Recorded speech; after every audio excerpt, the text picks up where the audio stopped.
আমার সামনে একটা গাছ দেখা যায়, এই গাছের কাছে যাবার একটু শক্তি আমারে দিয়ে দাও। এই গাছের কাছে যাই আমি একটু বিশ্রাম নিব, একটু আশ্রয় নিব। আল্লাহ তাআলা বলবে, বান্দা এরপরে কি আরো কিছু চাইবে? হ্যাঁ, তুই যে বলতেছ যে এই যে সামনে একটা গাছ দেখা যায়, সেখানে যাবে, সেখানে যাবার পর আরো কিছু কি চাইবা? বান্দা বলে, আল্লাহ আর কিচ্ছু চাইবো না। ভাই বুঝছো গো? জি আল্লাহ আর কিচ্ছু চাইবো না। আল্লাহ কথা শক্তি দিয়ে দিলাম, সুবহানাল্লাহ। তো সামনে যাবে, যাবার পর এই গাছের মধ্যে বিশ্রাম গ্রহণ করবে। এই গাছের তল দিয়ে আপনার ঝর্ণা প্রবাহিত হবে, সেখান থেকে পানি পান করবে। পানি পান করার পর একটু বিশ্রাম নেবে। বিশ্রাম নেওয়ার পর এই গাছের চাইতে একটা সুন্দর গাছ দেখতে পাইবে। সুবহানাল্লাহ।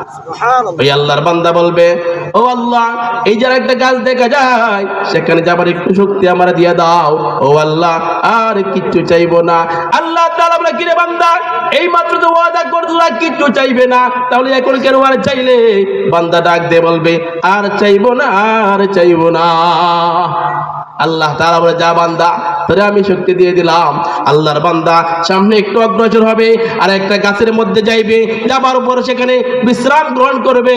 বিশ্রাম গ্রহণ করার পর ওই গাছের তল দিয়া নহর প্রবাহিত হইতেছে, পানি প্রবাহিত হইতেছে। ওই নহর থেকে পানি পান করবে। পানি পান করার পর আবার একটু বিশ্রাম নিবে। বিশ্রাম নেবার পর তার চাইতে একটা সুন্দর গাছ দেখতে পাইবে। এই গাছ দেখার পর আবার লোভ সামলাইতে পারবে না। আল্লাহু আকবার বলে, আবার লোভ সামলাইতে পারবে না। আল্লাহকে ডাক দিয়ে বলে, মালিক, ওই যে একটা গাছ দেখা যায়, সেখানে যাবার একটু শক্তি দাও। আল্লাহ কি কিটা শুরু করছো? বারবার বলতেছো যে আর কিচ্ছু চাবে না, আবার সেখানে যাবার পর আবার ওয়াদা খেলাফ করতেছে। কারণটা কি? তা বলে, আল্লাহ আর কিচ্ছু চাইবো না, আর একটু সুযোগ তুমি আমার দিয়ে দাও। আল্লাহকে যা দিলাম, যা দিলাম। সেখানে যাবে। যাবার পর আপনার এই গাছের মধ্যে বিশ্রাম নেবে, আশ্রয় গ্রহণ করবে। এই গাছের তল দিয়েও ঝর্ণা প্রবাহিত হবে, সেখানে কি করবে? পানি পান করবে। পানি পান করার পর আল্লাহু আকবার, এই গাছের কাছ থেকে আপনার জান্নাতের ভিতরে মানুষ যে ঘোরাফেরা করতেছে, চলাচল করছে, এগুলো দেখতে হবে। সুবহানাল্লাহ। চিন্তা করছে? এইগুলো দেখার পর সে আরো আকর্ষণ বেড়ে যাবে। বলবে, আল্লাহ গো, আল্লাহ, এই যে দেখা যায় এক গাছের ভিতরে মানুষ চলাফেরা করতেছে, এটার কাছে একটু যাইতাম। আল্লাহ বলে, একটু যাইতাম। আল্লাহ কিরে, তুই কি চাইছ? তুই কি চাইছ? বলে, আল্লাহ আর কিচ্ছু চাইবো না, আর কিচ্ছু চাইবো না। আল্লাহ একটু সুযোগ আমার দাও, একটু সুযোগ দাও। আল্লাহকে যা দিলাম। যে মাত্র আপনার জান্নাতের কাছে যাবে, এদের কথাবার্তা চলাফেরা দেখে আরো লোভ বেড়ে যাবে। সুবহানাল্লাহ, লোভ বেড়ে যাবে। বলবে, আল্লাহ গো, আল্লাহ, এদের ভিতরে একটু ঢুকতাম। আল্লাহ বলে, সবার পরে যে যাবে তাই অবস্থা। বলবে, আল্লাহ গো, এদের ভিতরে একটু ঢুকতাম। আল্লাহ কিরে, তুই বারবার করে যা, কিচ্ছু চাইবে না। এই কথা বলার পর আল্লাহ বলে, যা বলে যা, তোরে আমি শুধু এই দুনিয়া না, এই দুনিয়ার সমান, 10টা পৃথিবীর সমান তোরে একটা জান্নাতের মালিক বানায় দিলাম। সুবহানাল্লাহ। এই কথা বলার পর বান্দা ডাক দিয়ে বলবে, আই রাব্বি আস্তাযিউ মিন্নি ওয়া আনতা রাব্বুল আলামিন। আল্লাহু আকবার বলে। এই কথা বলার পর বান্দা বলবে, আল্লাহ টিটকারি করো আমার সাথে। আল্লাহু আকবার বলে। কি বলেন?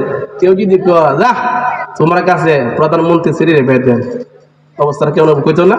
টিটকারি করো মিয়া, হ্যাঁ মিয়া, টিটকারি করো, হ্যাঁ খাইতাম হয় না, আবার টিটকারি করো। তখন যখন আল্লাহ এই কথা বলতেছে, বান্দা তুই যেহেতু তুই পাগল, যা, তোরে এই পৃথিবীর সমান 10টা পৃথিবীর সমান তোকে একটা জান্নাতের মালিক বানায় দিলাম। সুবহানাল্লাহ। এই কথা বলার পর বান্দার মুখ দিয়ে বেরিয়ে যাবে, আই রাব্বি আস্তাযিউ মিন্নি ওয়া আনতা রাব্বুল আলামিন। বান্দা, ও আল্লাহ, মজা হচ্ছে আমার সাথে, হ্যাঁ টিটকারি করো আমার সাথে আল্লাহর কাছে। এই টিটকারি শব্দটা, এই তামাশা শব্দটা এত পছন্দ হয়েছে, আল্লাহ তাআলার কুদরতের মুখে হাসি ফুটে গেল। সুবহানাল্লাহ। আল্লাহর হাবিব সাল্লাল্লাহু আলাইহি ওয়াসাল্লাম যখন এই হাদিস বর্ণনা করেন, নবী হেসে দিয়েছে। আল্লাহু আকবার। নবী হাসছে। তো আল্লাহ নবী বলে, ও সাহাবায়ে কেরামরা, তোমরা কেন আমাকে জিজ্ঞাসা করলেন আমি কেন হাসলাম? এই হাদিস বলতে গিয়ে আমি কেন হাসলাম? সাহাবায়ে কেরাম রাদিয়াল্লাহু তাআলা আনহুম বলে, ও নবী আপনি কেন হাসলেন? আল্লাহর পয়গম্বর সরকার দু আলম বিশ্ব মানবতার নবী মুহাম্মদ আরবি সাল্লাল্লাহু আলাইহি ওয়াসাল্লাম ডাক দিলেন, উম্মত এই কথা যখন আল্লাহ তাআলা বললেন, আল্লাহ তাআলা হেসে দিয়েছে। সুতরাং সমস্ত উম্মত যখন এই হাদিস শুনবে, এই কথা শুনবে, এই জায়গায় হাসি দেওয়া সুন্নাহ। সুবহানাল্লাহ।